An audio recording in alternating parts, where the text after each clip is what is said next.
RCR.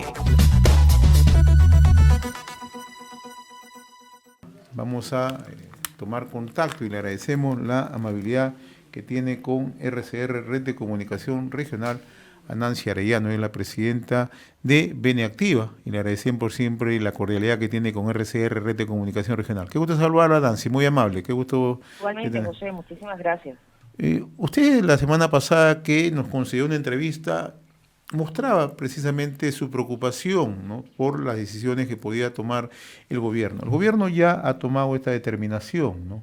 Ayer el presidente del Consejo de Ministros anunciaba que se iban a tomar medidas y hoy ya se publica en el diario oficial este decreto legislativo, ¿no?, en el cual se dictan medidas, un procedimiento excepcional para una rápida expulsión de ciudadanos migrantes, ¿no?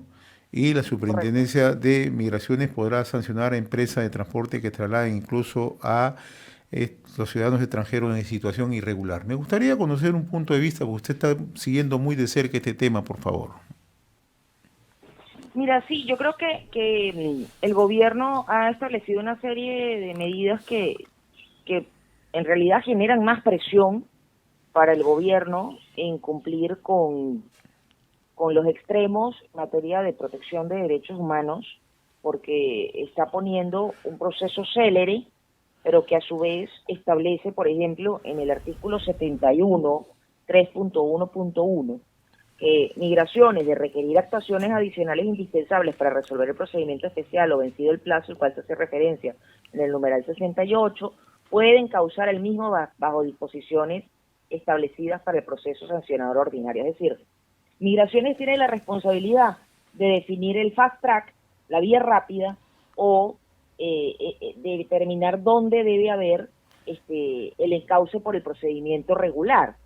Y como estamos hablando de que la norma no se lee un artículo suelto, sino que hay que leerla transversal, y esto, por ejemplo, se conjuga con la sentencia del Tribunal Constitucional 266-2022, que habla justamente de las situaciones a las que pueden estar expuestas personas, por ejemplo, de retorno a un país, como en el caso de Venezuela, que tiene un expediente abierto ante la CPI, ante la Corte Penal Internacional por delitos de lesa humanidad. Yo creo que se está poniendo también una presión importante sobre los funcionarios, una responsabilidad sobre los funcionarios calificadores, ¿no?, en este caso. Ahora, el aspecto que además que parece ser que el gobierno no da luces, no da una claridad sobre qué medidas se van a adoptar. Hay un marco legal, pero en el tema casuístico, en el tema de día a día, en qué situaciones o en qué momentos, en qué circunstancias van a ser expulsados o sacados del país los ciudadanos que no han cumplido con esta regularización migratoria, ¿no? O sea, eso sería interesante porque se habla de cifras que en el país hay alrededor de 1,5 millones de ciudadanos venezolanos, pero cuando se consulta a Migraciones, al propio ministro del Interior, al propio presidente del Consejo de Ministros, se habla que han establecido la regularización alrededor de 250,000 ciudadanos venezolanos. ¿Qué hay del resto de la pregunta? Proceso, ojo, Así en es. el último proceso. Claro. En el proceso anterior eran casi 300,000. Ah, interesante. Pero esa explicación no la sabe dar, y se lo digo con toda sinceridad, el ministro del Interior, ni tampoco el presidente del Consejo de Ministros.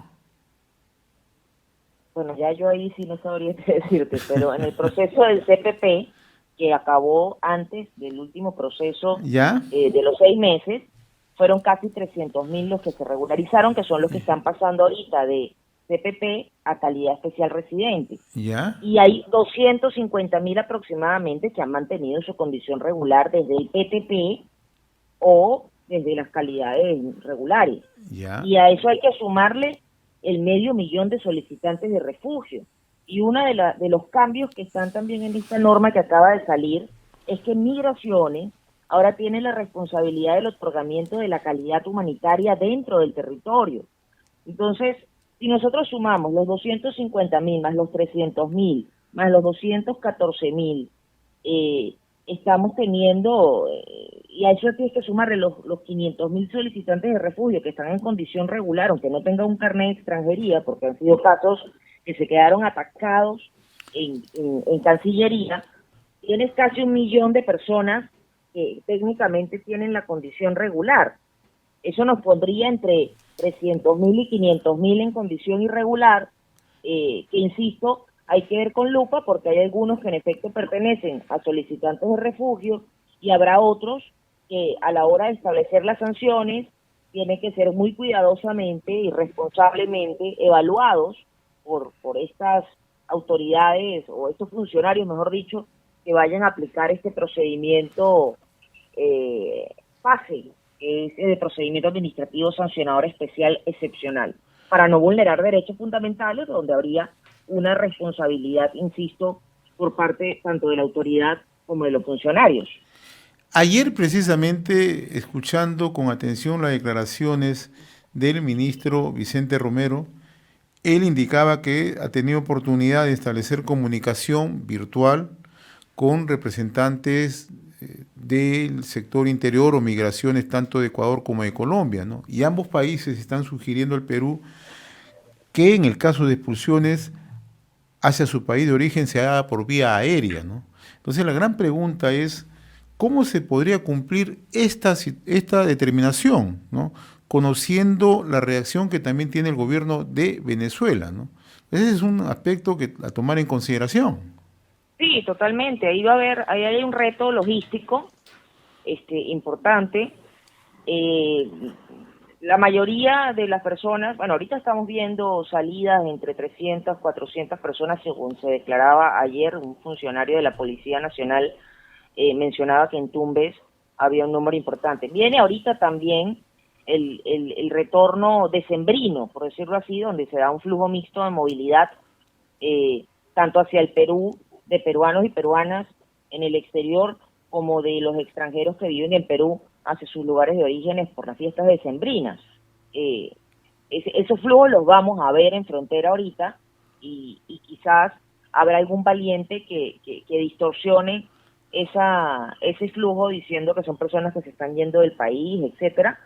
Habrá un tema de personas que se van a ir por la situación económica, personas que se están yendo porque están buscando otro destino o personas que están retornando, pero también el retorno temporal por las fiestas.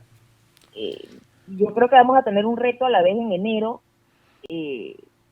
cuando vuelve a cambiar la situación, porque hay que entender que esta realidad de la migración en la región es una realidad orgánica, viva.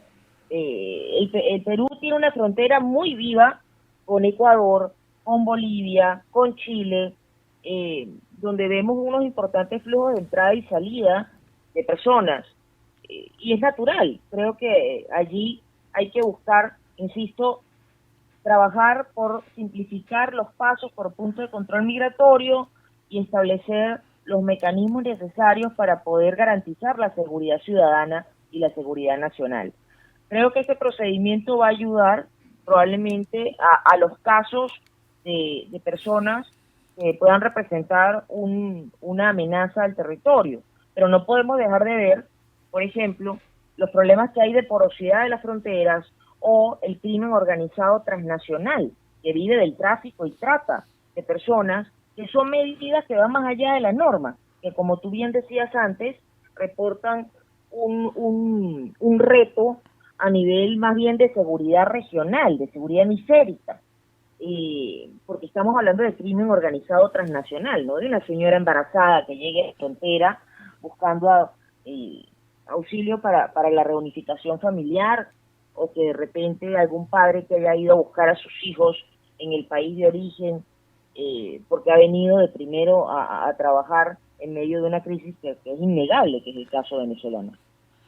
Ahora, dentro de la situación que se presenta, ¿no? El objetivo es la lucha contra la criminalidad transnacional, la criminalidad organizada, pero hay casos que responden ya a el concepto de derechos humanos en el mundo, ¿no?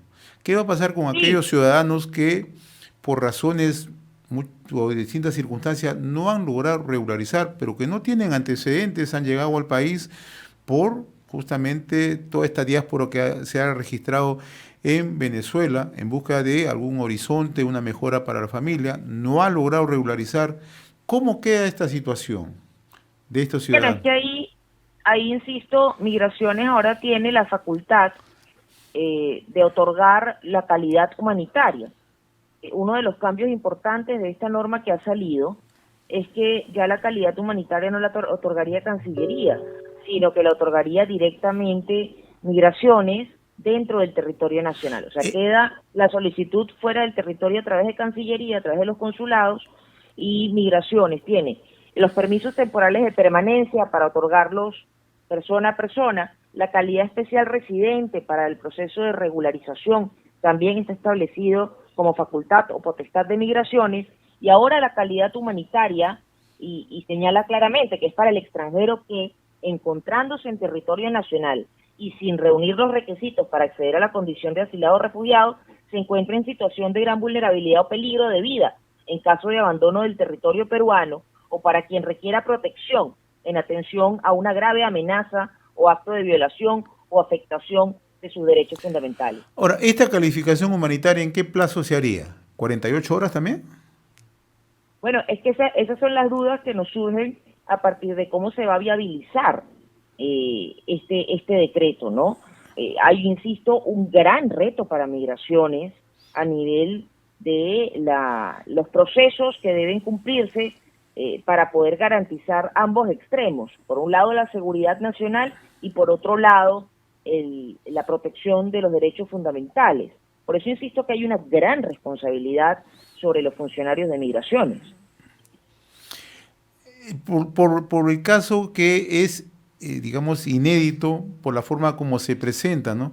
Pero ya no solamente responde a un interés de un país, sino a un interés regional, como usted lo explica. Correcto, sí, aquí, mira, uno de los grandes problemas que hay es el establecimiento de visados en la región para un solo país. Es decir, nosotros tenemos en la región, a nivel continental, de tierra firme, tenemos que no existe visado o barreras burocráticas para Colombia, para Ecuador, para Chile, para Brasil, para Argentina, para el único que existe es para Venezuela, y por lo tanto esa realidad, ese principio de realidad tiene que contemplarse para generar pasos seguros en la región. Yo, además de estar en Beneactiva, soy vicepresidenta de Coalición por Venezuela, que es una red de organizaciones, es una federación donde estamos más de 100 organizaciones de venezolanos en la región, en 23 países.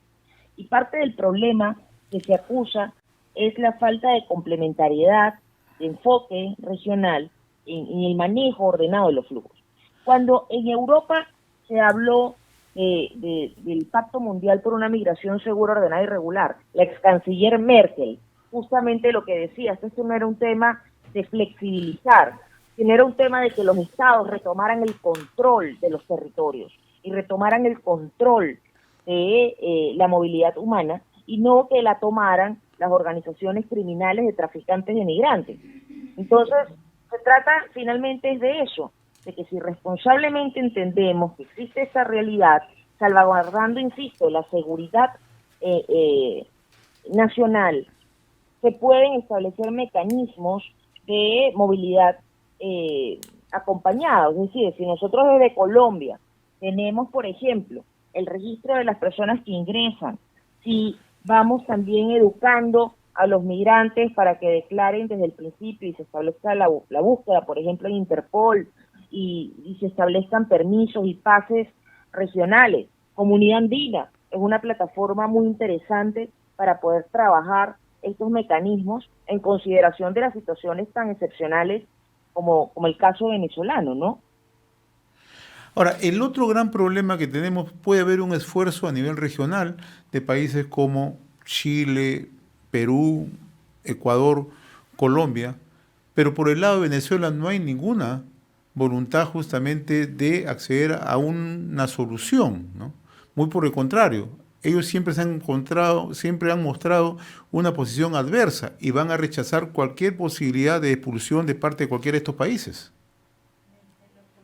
Sí, en efecto, y por eso es que estamos hablando de que cuando se plantea, por ejemplo, los temas, hay que tener cuidado con el uso político, ¿no? Así es. Politiquero que se pueda dar a este tema.